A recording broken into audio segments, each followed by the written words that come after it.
सुप्रभात बच्चों।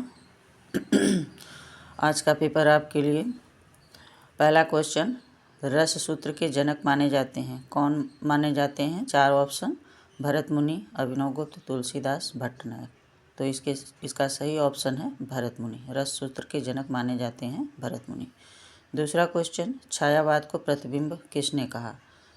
तो नंद दुलारे वाजपेयी, रामचंद्र शुक्ल, हजारी प्रसाद द्विवेदी और रामविलास शर्मा।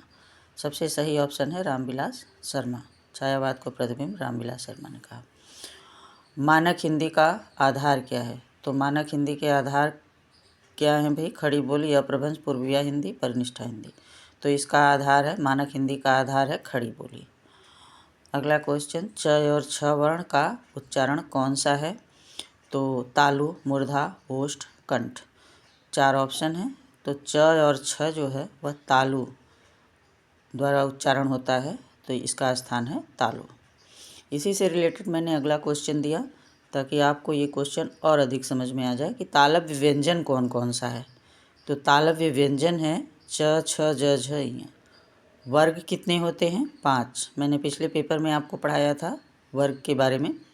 वर्ग होते हैं 5, जिसमें 25 वर्ण आते हैं जो स्पर्श व्यंजन के अंतर्गत आते हैं। पहला वर्ग है क, ख, ग, घ, अंग और दूसरा वर्ग है च, छ, ज, झ, ञ। तो ये तालव्य के अंतर्गत आते हैं। तालव्य व्यंजन कौन सा है? तो तालव्य व्यंजन तालु के द्वारा जिसका प्रयोग होता है, च, छ, ज, झ, ञ। आप बोलेंगे तो आपकी जिह्वा जो है वह तालु में जाकर लगती है, तो इसलिए इसे तालव्य व्यंजन कहते हैं।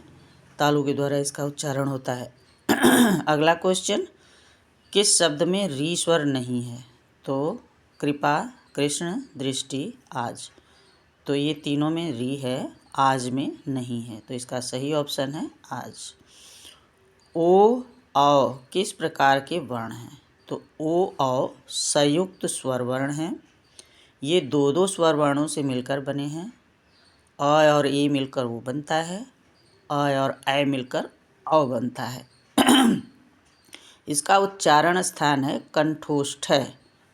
अगर इसको हम संधि विच्छेद करते हैं, ये 2 शब्दों से मिला हुआ शब्द है, तो कंठ, ओष्ठ, ये 2 शब्द इसमें निकल रहे हैं। तो इसका उच्चारण कैसे होता है इन स्वर वर्णों का? ओ और औ दोनों। होठ का भी सहारा लिया जा रहा है और कंठ का भी, इसीलिए यहाँ पे कहाँ स्थान बताया? कंठोष्ठ है। बातें समझ में आ गई? अगला क्वेश्चन है, हिंदी वर्णमाला में कितने वर्ण हैं? तो हिंदी वर्णमाला में कितने वर्ण हैं? वर्ण के कितने भेद? 2, स्वर और व्यंजन। स्वर और व्यंजन में कितने कितने शब्द हैं? दोनों शब्द मिला करके ये बना है 52 वर्ण। कितने वर्ण हैं? 52 यानी 52। कुल मिलाकर कितने वर्ण होते हैं? 52। तो दोनों मिलाकर 52, उसमें सारी चीज़ें आ जाएंगी। नवनिर्मित शब्द भी आएंगे, ढ और ढ़ भी आएंगे, अंतस्थ व्यंजन, ऊष्म व्यंजन सारे आ जाएं, संयुक्त व्यंजन सभी आ जाएंगे। तो बातें समझ में आ गई? आज का ये पेपर समाप्त हुआ।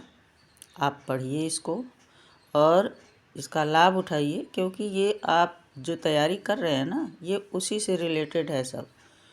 अब ये पूछा कब गया? ये किस में पूछा गया, कब पूछा गया? स्टेनोग्राफर की परीक्षा में पूछा गया और 2015 से 20 के बीच में ये सारे क्वेश्चन रिपीट हुए हैं और अभी भी किसी किसी पेपर में आ ही रहे हैं सब में।